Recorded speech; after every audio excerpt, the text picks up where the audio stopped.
In today's video, we have a lot of key RFA signings completed today, including signings for Montreal, Toronto, Minnesota, and New Jersey. Plus, we have other news on a pending arbitration case with a huge gap for Troy Terry and the Anaheim Ducks. We also have news on a former high-ranked prospect who looks to be possibly hanging them up at a young age. We'll discuss all that coming up next.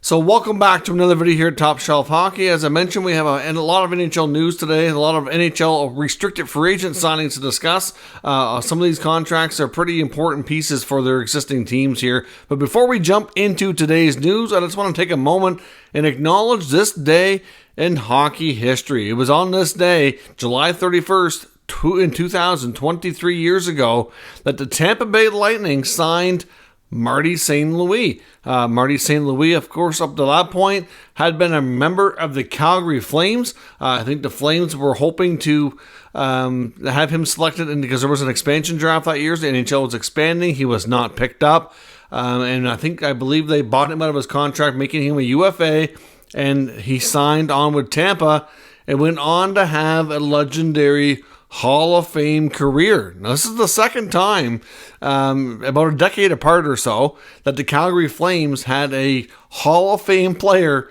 in their organization that they let go for basically nothing and just gave up on early and went on to have a Hall of Fame career elsewhere. A couple of major blunders. Obviously, Marty St. Louis showed them, and about a decade before that, there was a case of Brett Hull. Yes, the Golden Brett was a Calgary Flame for a brief period of time. Had a season where he absolutely tore it up in the minors. Of course, at that point, the Calgary Flames had their American Hockey League affiliate here not far from me in New Brunswick in Moncton. I remember watching him as a kid. Tore it up at a 50-goal season. Wasn't long after, though, that he wasn't a Flame anymore, and he was on his way to being a star elsewhere, which is unfortunate for Calgary.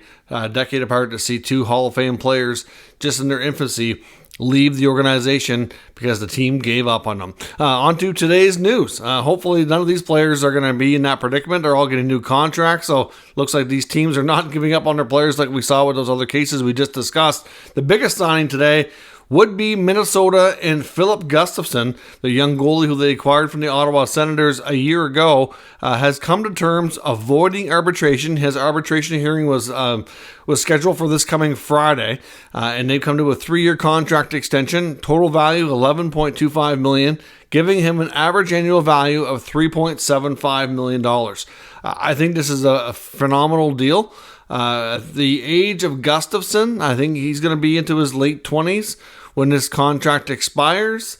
Last year was probably his first real breakout season. I mean, before that, for the last couple of years in Ottawa, he had split the seasons between, NHL, AHL, had some good moments, but had some inconsistent moments too. Obviously, get to play in a different system, different defense. That made a difference as well. The Sens at the time when he was there, they're certainly stronger now than they were then. So that, unfortunately for him, wasn't the greatest. But to be honest, I think this is a bargain contract. He was one of the better goalies in the NHL last year. And if you look at Ilya Samsonov with the Leafs, who I mentioned, he got 3.55 on his arbitration contract. For 1 year, mind you. Gustafson was arguably better in most categories, and he only gets a smidge more money, and it's for 3 years instead of 1. So I really like this contract. I think Bill Guerin and the Wild did a phenomenal job here. If he can continue to play like he did last year, they still have Fleury under contract for another season, who could be a good mentor for him. They should be in good shape. Now, once Fleury moves on, be curious to see how things progress in the goaltending department at that point. They do have Jesper Wallstedt in their organization who will likely be ready to make a jump upwards in the pro rankings, and obviously maybe be ready for either split duty with Gus or backup duty or something along those lines. But this is a really good deal. I like this contract. It's also a very front-loaded contract. He makes $4.25 million for the coming year, then it drops to $4, then down to $3. So if things don't work out, and for any reason they had to do a buyout or something, it'll get cheaper as the deal goes. They did buy up 2 RFA years with arb rights with this contract, because he still had 2 years left of that he could have went to arbitration again if need be, and 1 UFA year. So to be honest, like I said, this is a real good contract for Gustafson and Minnesota. we'll see if he can continue to be consistent, and if last year, just not a blip or an anomaly on the radar here. So good for them to get this done, and hopefully it works out. The New Jersey Devils today announced they've signed young defenseman Kevin Ball to a 2-year contract extension as well. His contract comes in at $1.05 million for the average annual value. Pretty solid contract, again, for a guy who's capable of playing third pair minutes. They do have some veterans around it they've brought in, like Colin Miller and Brendan Smith, who can be insulation for some of the young guys. That way, if Ball needs, for any reason, a guy like him is just, struggling a little bit, or if Simon Nemec is not quite ready, they have some veteran insulation there. But obviously, Luke Hughes he looked more than ready. I suspect he'll have a good chance at getting a top 4 spot. And obviously, Siegenthaler, Marino, Hamilton all playing ahead of those guys. So they have pretty good depth there in the blue line, and Ball should be a pretty steady member of the third pair next year, I would suspect. The Toronto Maple Leafs as well signed one of their younger prospects as well, getting a 2-year two-way contract in place for Nick Abruzzese. It comes in at $775 at the NHL level. No huge shocker there. Obviously, a league minimum for a lot of these guys at the NHL level when they're still in that prospect stage. Obviously, he did get a very limited amount of NHL time, and mostly played in the American Hockey League for the Marlies, but it's still a pretty good piece for them who should, be in the mix and have a chance to see NHL games for the coming year. The Montreal Canadiens as well signed Jesse Ylonen to a 1-year two-way contract. Again, $775,000 league minimum at the NHL level. I feel like for Ylonen, this is kind of a make it or break it year.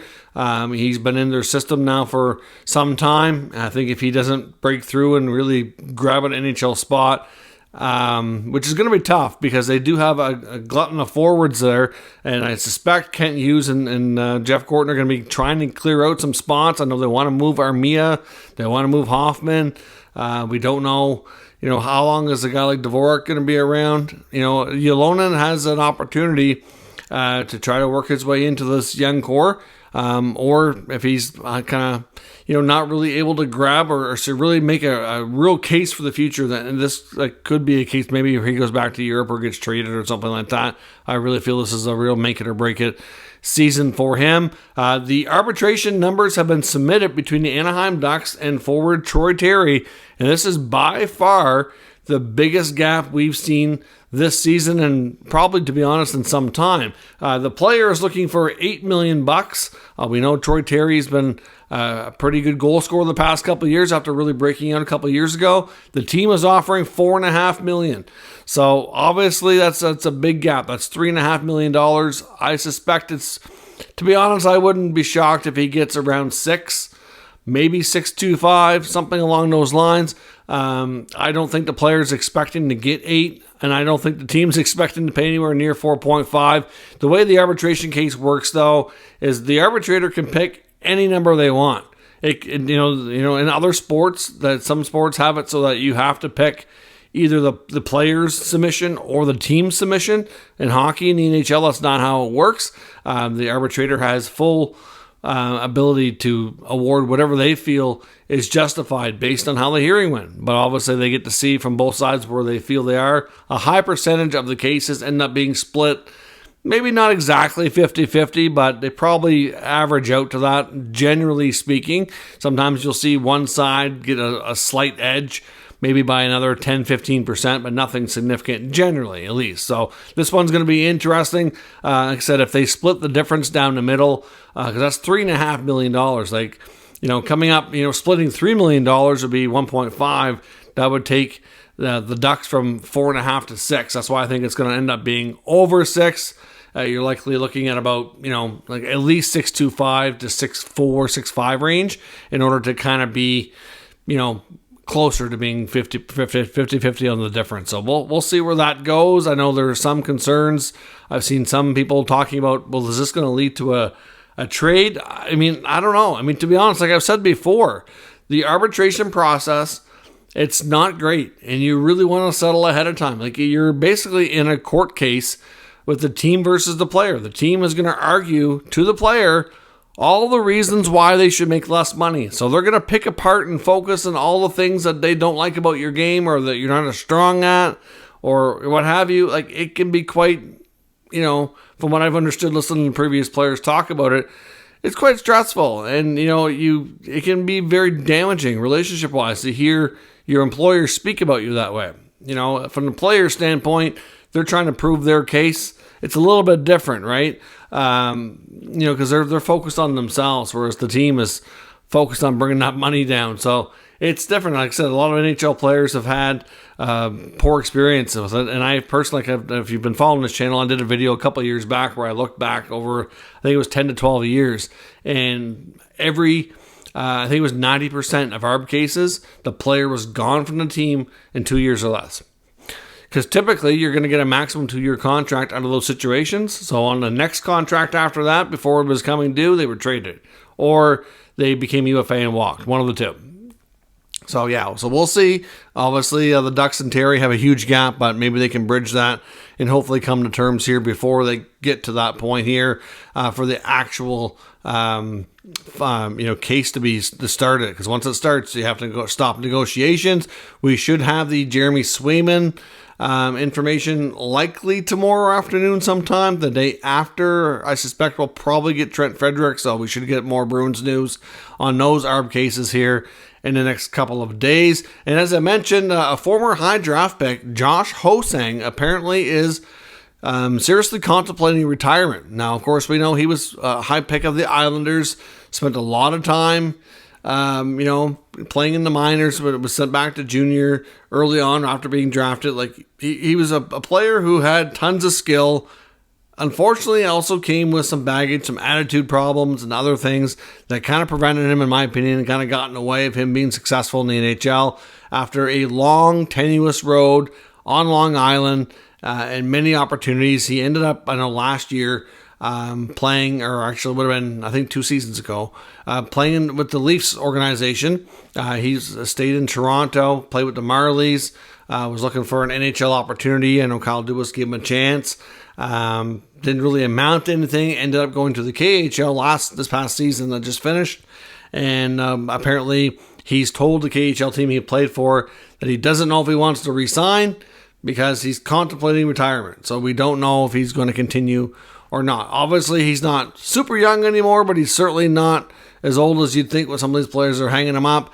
And it's just unfortunate to see some of these guys be out of the game at a young age after showing so much promise, so much skill, and putting in so much time and effort and trying to become an NHL player. But we'll see if this is the end of the road for Josh Ho-Sang or if he'll decide to keep pushing. It's seriously, like at this point, it's pretty fair to say an NHL career isn't going to materialize, and maybe he's come to grips with that. Maybe he doesn't want to keep pushing if that's not going to happen. I don't know. We'll see if we hear more on this story here over the rest of the offseason. If that's all your news for now, I'll be back later with another video discussing any other signings or any other news that pops up and all the latest rumors from around the league later on today. So let me know your thoughts on this news down in the comments. We'll discuss further. If you're new to the channel, make sure you subscribe, stick around. We'll keep you up to date with all the news, rumors, and analysis of all 32 NHL teams. Thanks for watching, and I'll catch you next time.